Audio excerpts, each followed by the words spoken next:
Hello dear students, इस video में बच्चों हम इंग्लिश का लेसन 9 कोलंबस और एक एग की स्टोरी पढ़ेंगे। बच्चों, कोलंबस का नाम आप सभी ने सुना होगा। कोलंबस ने बहुत दिनों तक समुद्री यात्रा की थी और उसके बाद भारत की खोज की थी। तो यहाँ पर हम कोलंबस की एक कहानी पढ़ेंगे। तो बहुत सारी जो खोज करना होता है वो इतना आसान दिखाई देता है, उससे बहुत ज़्यादा मुश्किल होता है। तो जब कोई खोज कर लेता है किसी चीज़ की तो दूसरे लोग बोलते हैं कि ये हम भी कर सकते थे। तो कभी कभी क्या होता है कि उसको बहुत ही उससे भागने के लिए कि ओरिजिनल डिस्कवर जो उसका वास्तविक खोज करता है, तो लोग कहते हैं कि उसने कुछ नहीं किया, एक्स्ट्रा कुछ नहीं किया, ये तो काम हम भी कर सकते थे। तो ये कहना बहुत ही आसान होता है कि जो हमें दिखाया गया। तो इसी का एक बहुत बड़ा एग्जाम्पल इस स्टोरी में है, जो कि कोलंबस और एक अंडे के। तो कोलंबस के जो काम होते हैं उसको लोग अंडर एस्टिमेट करते हैं, तो वो उसको एग के थ्रू समझाता है। तो बच्चों, किसी की this can not be appreciated fully, मतलब किसी की पूरी तरह से तारीफ नहीं कर सकते बिना ये याद किए कि जो कोलंबस ने जो संघर्ष किए पैसा बढ़ाने के लिए, अपने ऐतिहासिक जो जल यात्रा थी उसकी, जो समुद्री यात्रा थी उसके लिए, उसको हम पूरी तरह से तारीफ नहीं कर सकते इस बिना इस कहानी को समझे। तो कोलंबस क्या था, बहुत दिनों तक उसने कोशिश की। इन वेन का मतलब होता है बच्चों बिना सफल हुए, मतलब बार बार हारता रहा, असफल होता रहा। टू परसुएड, परसुएड मतलब मनाने के लिए, जो यूरोपियन जो शासक थे, यूरोपियन देशों के जो शासक थे, उनको ही मनाने के लिए वो लगातार कोशिश करता रहा कि ए फ्लीट ऑफ शिप, मतलब उन्हें जो शिप्स का ग्रुप होता है, जहाज़ों का जो ग्रुप है, कि वो उसको दे दें मिला है। और to provide him with supplies, मतलब उसको व्यापार के लिए वो मनाने के लिए कोशिश करता रहा। उसने 6 साल स्पेन में लगातार वो कोशिश करता रहा कि फर्डिनेंड की हेल्प लेने के लिए, जो कि स्पेन के राजा थे और उनकी वाइफ थी इसाबेला। तो इस समय में उसने बहुत ही मुश्किल समय बिताया गरीबी से, और बहुत ही मजाक उसका सब लोग बनाते थे। तो आखिरी में उसने वहाँ से स्पेन को हमेशा के लिए छोड़ने का तय कर लिया, और उसने अपने वहाँ से जाने के सारे व्यवस्था कर ली। और उसने सुना कि वहाँ की रानी है वो उसको मिलना चाहती है। तो कोलंबस जल्दी से अपने आप उसको, अपनी उम्मीद जो उसका इच्छा थी उसको एक्सप्लेन करने के लिए चला गया। बहुत खुशी खुशी रानी ने उसके जो एक्सपीडिशन थे, मतलब जो उसकी यात्रा का जो पर्पस था, हल जो जिस पर्पस से वो यात्रा करना चाहता था, उसके लिए उसको सारे संसाधन उपलब्ध करा दिए। और 3 अगस्त 1492 को कोलंबस जो है अपने जहाज़ों के ग्रुप के साथ समुद्री यात्रा पर चला गया।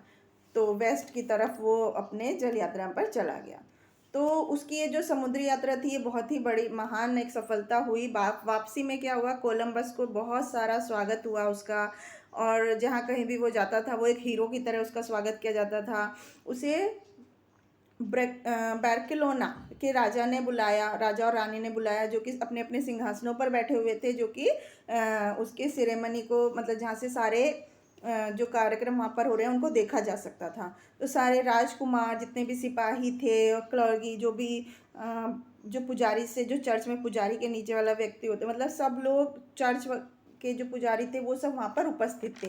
तो जैसे ही कोलंबस अपना सिर घुटनों के बल बैठने लगा राजा के आगे, तो राजा ने उसको उठा लिया, ऊपर उठाया और उसको सिंहासन पर बैठने के लिए बोला। तो वो उसके लिए बहुत ही बड़े सम्मान की बात थी दरबार में। तो जो स्पेन का कार्डिनल था, कार्डिनल मतलब होता है कि जो चर्च का जो पुजारी होता है उससे नीचे वाला व्यक्ति, तो उसने कोलंबस को बहुत सम्मान के साथ एक फूलों का बुके दिया, और उसने बहुत सारे जो धनी व्यापारी थे, दरबारी थे, उन और वहाँ पर उन सब से उन्होंने सबने उनका स्वागत किया। तो उन सब में बहुत सारे ऐसे लोग भी थे जो विदेशी थे, जिन्हें जिन्हें बहुत ही ज़्यादा जो सम्मानित थे, जो सिर्फ स्पेनिश राज्य में नहीं लेकिन दूसरे राष्ट्रों, दुनिया के दूसरे राज्यों से भी लोग वहाँ पर आए थे। तो अब बातचीत का जो उस दिन का विषय था वो था इंडीज़। तो एक समय में वो जो था बी लिटिल कोलंबस की, ये मतलब उसको बहुत ज़्यादा ब्रिलियंट, बहुत ही ज़्यादा बुद्धिमान बोल रहे थे, कोशिश कर रहे थे। तो सर क्रिस्टोफर जो थे, वो उसकी जो स्वामित्व था वो मतलब उसके लिए उसको मान नहीं रहे थे कि इसने इंडीज़ की खोज की है। तो उन्होंने स्पेन में जो एक बहुत ही बड़े महान लोगों का देश है, उसने एक उसी के जैसी खोज की और उसी का सेम जैसा रिजल्ट लाया। तो कोलंबस ने, मतलब वो लोग माने नहीं कि उन्होंने भारत की खोज की है कोलंबस ने, और कोलंबस ने उसकी बात पर कोई जवाब नहीं दिया, लेकिन उससे एक अंडा लाने के लिए बोला और तब वो एक अंडा लाया गया। और ये एक, तो कोलंबस ने बोला कि जेंटलमैन, मैं आपसे एक शर्त लगा सकता हूँ। वेगर मतलब एक शर्त लगा सकता हूँ कि तुम में से कोई भी इस अंडे को सीधा खड़ा नहीं रख पाएगा बिना तो उन सब ने कोशिश की, कोई भी सफल नहीं हो पाया और अंडा बाद में कोलंबस के पास ही आ गया घूम फिर के, और उसने अंडे को टैप करके टेबल को सीधा करके उसको अपने टिप पर खड़ा कर दिया। तो सारे जो मेहमान थे वो अंडे को सीधा खड़ा देखकर उसके जो क्रश्ड था वो, और वो सब समझ गए कि वो क्या कहने की कोशिश कर रहा है, और उस वाकई में उसने कोशिश की है। हर कोई जानता था कि उसने कैसे किया है, लेकिन कोई भी इससे पहले इंडियंस की खोज नहीं कर पाया था, और सब उस पर हंसने लगे और जिन्होंने पहले ये सब देखा था।